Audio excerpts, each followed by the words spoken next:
क्या कभी सोचा है कि पानी को लेके किया गया एक छोटा सा विरोध दुनिया के सबसे बड़े लोकतंत्र के संविधान की बुनियाद बन सकता है?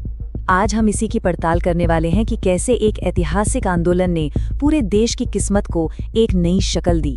इस पूरे संघर्ष की असली वजह क्या थी? इसे समझने के लिए डॉक्टर अंबेडकर के ये शब्द ही काफी हैं। उन्होंने कहा था, हम चवदार तालाब पर सिर्फ उसका पानी पीने नहीं जा रहे हैं, हम उस तालाब पर ये जताने जा रहे हैं कि हम भी दूसरों की तरह इंसान हैं। ये शब्द अपने आप में सब कुछ कह देते हैं। ये लड़ाई पानी के घूंट की नहीं थी, ये लड़ाई इंसान होने के हक की थी। तो सबसे पहले ये समझना होगा कि ये झगड़ा सिर्फ पानी का नहीं था।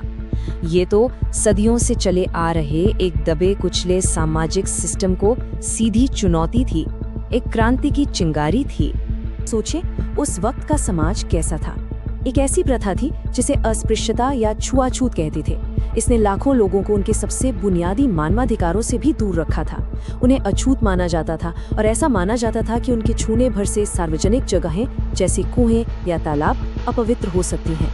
डॉक्टर अंबेडकर इसी क्रूर व्यवस्था के खिलाफ लड़ रहे थे। तो ये सब आखिर हुआ कैसे? कहानी शुरू होती है एक टूटे हुए वादे से। कागज पर एक कानून तो था, लेकिन समाज उसे मानने को तैयार नहीं था। ये देखकर डॉक्टर अंबेडकर ने फैसला किया कि अब सीधी कार्रवाई का वक्त है। वो हजारों लोगों के साथ सीधे तालाब पर गए और पानी पिया। लेकिन इसकी प्रतिक्रिया बहुत हिंसक हुई, जिसने दिखाया कि समाज में ये नफरत कितनी गहरी थी। और इसके जवाब में अंबेडकर ने सिर्फ सामाजिक नियमों को ही नहीं, बल्कि उन धार्मिक ग्रंथों को भी खारिज कर दिया जो इन्हें सही ठहराते थे। और आखिर में एक दशक की लंबी, बहुत लंबी कानूनी लड़ाई के बाद अदालत ने उनके हक पर मोहर लगा दी। तो ये सिर्फ एक सत्याग्रह की जीत नहीं थी, ये उससे कहीं बढ़कर थी। ये एक बहुत गहरा सबक था। चलिए देखते हैं कि इस एक घटना ने डॉक्टर अंबेडकर की सोच को हमेशा के लिए कैसे बदल दिया। और यही थी वो सबसे बड़ी सीख। अंबेडकर को ये समझ आ गया था कि सिर्फ कानून की किताबों में कुछ लिख देने से कुछ नहीं होता। जब तक समाज उसे दिल से ना अपनाए, जब तक समाज की सोच ना बदले, तब तक असली बदलाव आ ही नहीं सकता। ये उस वक्त के हिसाब से एक बहुत ही क्रांतिकारी विचार था। तो सवाल ये उठता है कि महाड़ से मिले ये सबक आजाद भारत के संविधान की नींव कैसे बनी? ये जो 4 शब्द आप देख रहे हैं, न्याय, स्वतंत्रता, समानता और बंधुता, ये सिर्फ खूबसूरत शब्द नहीं हैं। ये महाड़ में हुए हर जख्म का मरहम है। जहाँ समाज में अन्याय था, वहाँ उन्होंने न्याय की बात की। जहाँ आज़ादी छीनी गई, वहाँ उन्होंने स्वतंत्रता की वकालत की। जहाँ ऊंच नीच का बोलबाला था, वहाँ उन्होंने समानता की मांग की।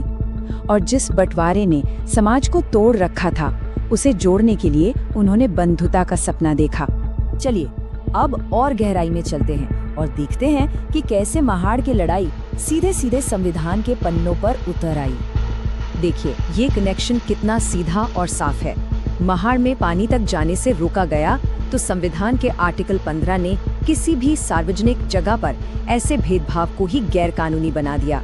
छूने से अपवित्र होने की घिनौनी सोच थी तो आर्टिकल 17 ने छुआछूत को ही जड़ से खत्म कर दिया और इसे एक सजा वाला अपराध बना दिया। और न्याय के लिए जो 10 साल तक भटकना पड़ा, उसी अनुभव ने आर्टिकल 32 को जन्म दिया, जो हर नागरिक को ये ताकत देता है कि अगर उनके अधिकार छीने जाएं, तो वो सीधे सुप्रीम कोर्ट का दरवाजा खटखटा सकते हैं। और यही बात सबसे जरूरी थी।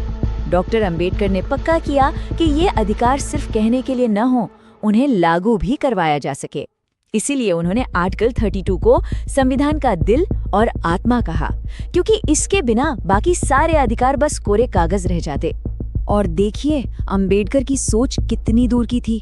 वो सिर्फ जाति के भेदभाव पर नहीं रुके, उन्होंने इसे लैंगिक न्याय से भी जोड़ा। महाड़ में उन्होंने दलित महिलाओं को अपने पहनावे को बदलकर अपनी बराबरी का दावा करने के लिए कहा। और यही सोच आगे चलकर हिंदू कोड बिल के रूप में सामने आई, जो महिलाओं को संपत्ति, शादी और तलाक में बराबरी का हक देने की एक क्रांतिकारी कोशिश थी।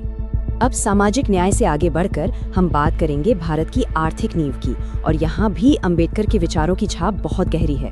ये जानना सच में बहुत हैरान करने वाला है कि उनकी सोच कितनी फैली हुई थी। उनके रिसर्च पेपर ने सीधे सीधे रिजर्व बैंक ऑफ इंडिया की स्थापना में एक बड़ी भूमिका निभाई।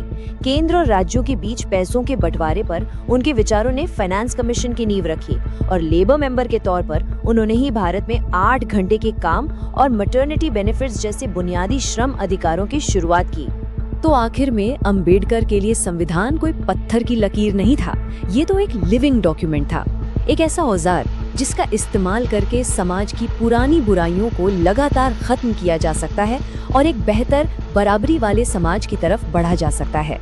और यहीं पर वो एक बहुत ही जरूरी सवाल छोड़ गए हम सब के लिए। अंबेडकर ने चेताया था कि राजनीतिक लोकतंत्र तब तक नहीं टिक सकता जब तक उसकी नींव में सामाजिक लोकतंत्र न हो।